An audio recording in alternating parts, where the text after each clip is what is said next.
দেবী পীঠ গুলোতে কিন্তু মুরগির মাংস নিষিদ্ধ। তো সেখানে আসলে মুরগির মাংসের বিরিয়ানি এটা তো আসলে মানাই যায় না।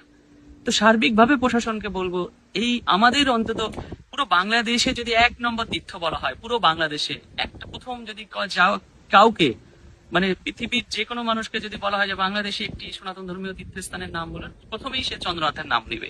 তো সেই তীর্থস্থানটি সংরক্ষণের কিন্তু রাষ্ট্রের দায়বদ্ধতা আছে।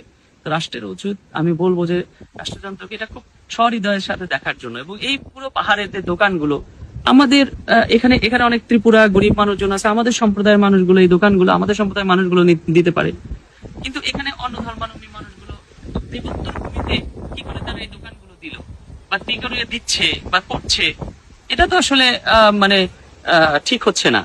এবং প্রায় সব দোকানগুলো, এবং সেখানে এই সমস্ত মুরগির মাংস বিক্রি করতেছে, তার বিরিয়ানি বিক্রি করতেছে, পুরো ভাব গাম্ভীর্য নষ্ট করে ফেলতেছে।